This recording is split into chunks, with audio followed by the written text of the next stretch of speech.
welcome to yet another review. Today we're going to go ahead and cover a fragrance from the house of Christian Dior. We're talking about a fragrance from their private line. It was released in the year 2012. We're talking about Oud Ispahan.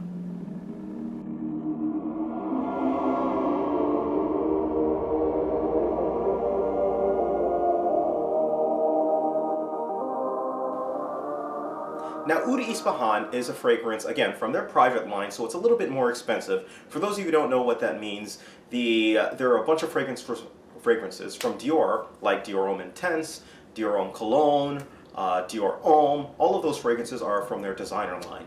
They made a separate private line of fragrances that are a little bit more expensive. They're a little bit more pricey, and they also come basically with a little bit more juice. So it's a completely separate line, and this is from those, or that line, if you will. All right? So it is available in three main sizes. It's available in a 4.2 ounce, which is going to run you roughly $210. It's available in a 8.5 ounce. That's going to run you $300. And it's available in a 15 ounce bottle, which is going to run you about $420. So for the price, it scales well. It does scale pretty well. So if you do have $420 that you can fork over for this fragrance, then that's the best bang for your buck. So if you want to go ahead and split with other people, for example, that's probably the best thing that you could do. But if you're purchasing it on your own, that might be a little bit trickier, just because this is one of those fragrances that even the smallest size that they have, the 4.2, it's still too much in terms of, even if you like the fragrance, it's still too much because this is a very powerful fragrance. So you only need one or two sprays of this set. Now, the bottle itself, I love the bottle design, as you saw earlier. It's very sleek. I always have been a fan of the Christian Dior bottles, of the private line, and even just Christian Dior bottles in general. So yeah, that's pretty much it. So let's go ahead and get started with the actual review. Starting with the notes. At our top, we have labdanum. At our mid, we have patchouli. And for our base, we have sandalwood, rose, and of course, oud.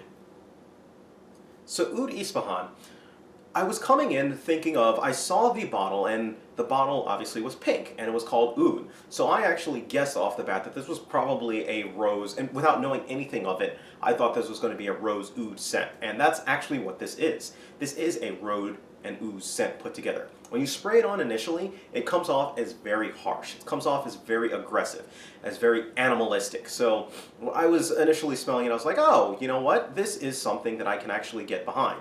It's something that, I have begun to like a little bit more animalistic scents. Typically I haven't, but this one, it kind of grew with me for a little bit, and I was enjoying it.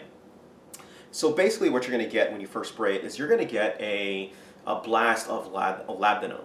Labdanum, patchouli, rose, and oud. All of those notes are going to hit you at the same time, and it comes off again as very harsh, very aggressive.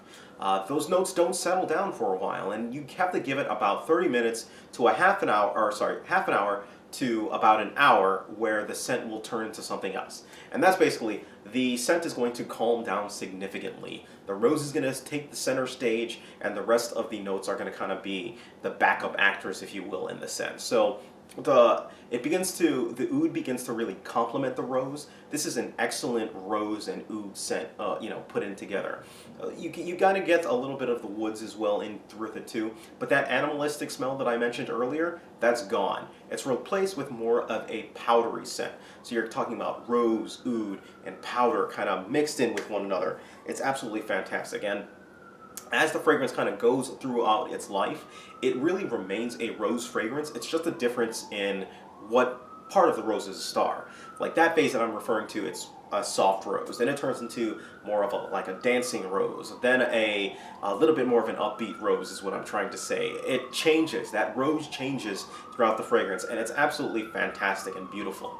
Now earlier, again, when you first spray it on, it comes off as a masculine scent, but as the fragrance dies down and it begins to turn to something else, it turns into more of a feminine fragrance. So unfortunately, it began to fall out of favor. Even though it does smell much better than it did in the beginning, it still has a little bit too much of a feminine tinge for me to really enjoy.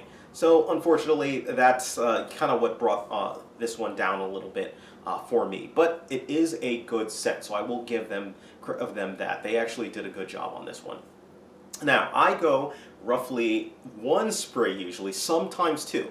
Two is the maximum amount of sprays that I would suggest for this, just because this is a very powerful scent. You spray it on and people will smell you anywhere that you go. It's almost guaranteed, basically. It's definitely a stronger scent that comes out.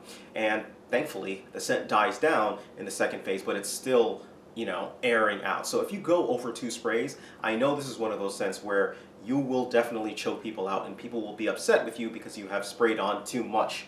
So just be aware of that. Now, I tend to wear this one casually. I would not wear this one to work or any other function that requires a little bit more subtlety.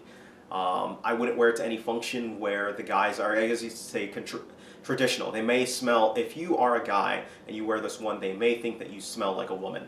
Again, not casting any judgments whatsoever, I'm just laying it out. You may run that risk if you actually wear this in a couple of scenarios. Still is a very beautiful scent. And if you can pull it off, all the more power, as a guy especially, all the more power to you.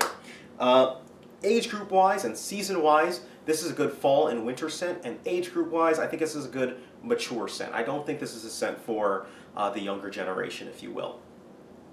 And the projection, as I've mentioned with the performance on this one, this is a beast mode fragrance. This is a fragrance that it will last easily it'll last the entire day. So easily over 24 hours if you are so inclined.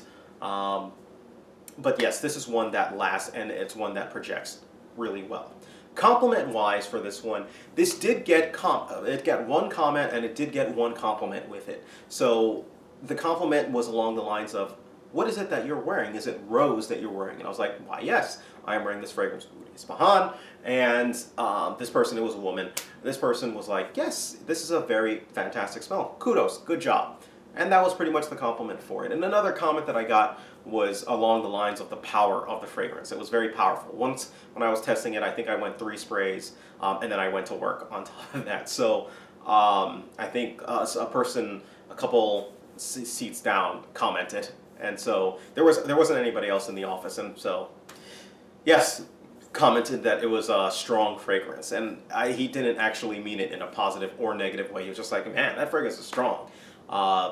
That's pretty much what he meant. All right, so if I'm going to go ahead and give this fragrance a rating, I give this fragrance a rating a 7 out of 10.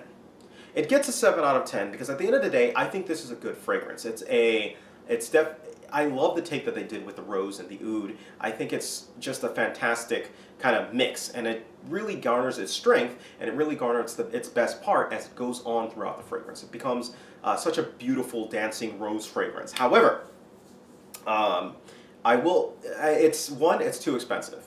I think especially for a scent of this kind, and I don't mean to say that you should, I mean Christian Dior should cheapen the scent. I mean, offer a smaller size, offer something that people could get. Because I think, 4.2 is just too much of the actual fragrance to actually go. And I would never basically pay that much for it. And I would never recommend anyone. This is one of those ones that I would firmly say, split it with somebody else or split it with a couple people and you'll be getting permanently enough. Like, I think this is a fragrance like 1 or 2 ounces is perfectly fine. You'll be fine for life. Depending on how much you use it, of course, but yes. And it's harder to wear, like I said, just winter and fall, and even then with scenarios, I just find it a little bit difficult to figure out scenarios where I can actually wear this one. And again, it does lean femme, so not my personal favorite. But this is definitely one where if people smell it, there are some people who are going to love this one to death. This is one of those love me or hate me fragrances, and you should definitely try it out, or at least give it a whirl before you consider purchasing it. All right? Let me know what your thoughts are on Oud Ispahan if you have actually tried it. So that's pretty much it. Thank you guys. Take care of yourselves, and you guys have a great day.